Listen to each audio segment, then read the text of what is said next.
Creating soft textures in an area of a drawing which needs to be quite defined, for example the rope halter in this drawing, can be quite difficult because it can be really easy to fall into the trap of trying to add lots of detail into the halter.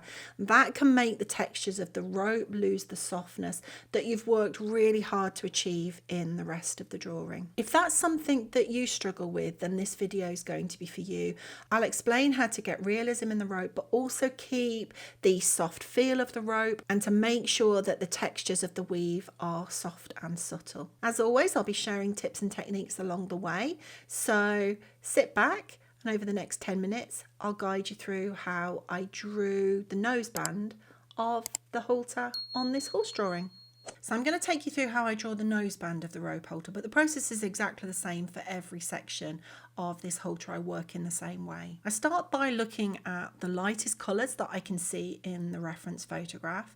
You'll see from the reference picture that I actually changed the colour of the noseband here just to keep it more harmonious with the rest of the rope. So I'm changing my base colours a little bit from what I can see in the reference photograph, and I'm using the same base colours that I used for the rest of the rope, and that was a light warm grey and a light peach colour. I've already made my choices for the mid-tones, so once the base layers are down, I start adding a layer of my lighter purple colour and then the darker purple to start to plot in some of the rows and the stitches across the noseband. I want to define the bottom of the halter, so I used a darker grey colour to start to plot in the bottom of the rope.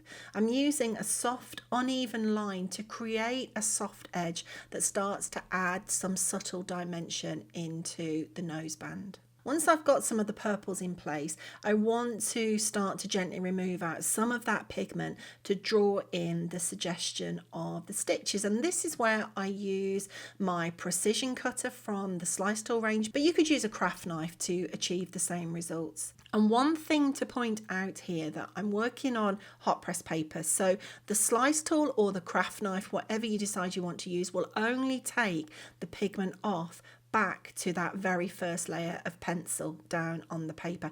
So it's really important to have a nice base layer of the light warm grey colour down first before I start to put any of the purples on top. I use small circular pencil strokes to add some depth, but I want to make sure that I don't press on hard with the pencil. I don't want to see lots of harsh pencil strokes in the rope.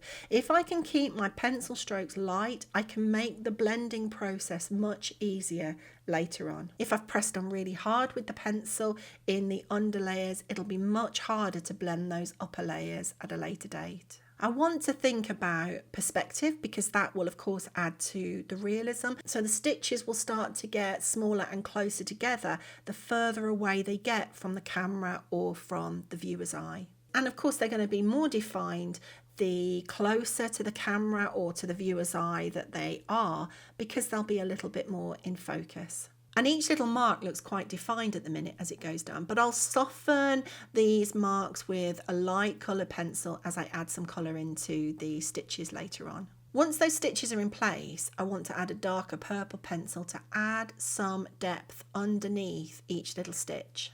So I'm working in and around some of the stitches, adding a dot of pencil here and there to help to create the dimension. A sharp pencil is going to be really, really useful here because a couple of dots and a couple of dashes is all it actually needs. Once I've got some pencil down, it's time to think about bringing in my kneadable eraser to soften the top edge of the rope so that it looks like it disappears into the background a little bit, bringing in that idea of perspective again that I was just talking about.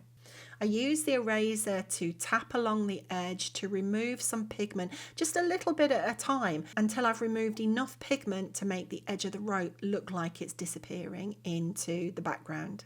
The kneadable eraser is also a really useful tool to tap into and onto the stitches because that will help to add even more texture into the rope. The nice thing about the kneadable eraser is that it can add a really random appearance, a really random texture into the rope to make that rope look quite natural. And once I've added some texture into the noseband, whilst I've got the kneadable eraser in my hand, I'm just looking around the rest of the rope to add a couple of highlights here and there to add a little bit more character into the rest of the rope halter too, and just make sure that it ties in nicely with the noseband that I'm working on at the minute. One of the last things that I do in the noseband is use the purple pencil to dot in some pigment to define and refine some of the stitches. Again, I want to keep this really subtle, so I'm applying the pencil with really light pressure to keep those marks soft, subtle and delicate. The edges of the rope halter are actually just as important as the stitches and the texture and the contrast that we create within the noseband or the halter itself. I want to make sure that those edges are defined where they need to be defined and almost soft or non-existent where the noseband is further away from the viewer's eye. And again, the kneadable eraser helps to soften those edges wherever I need it.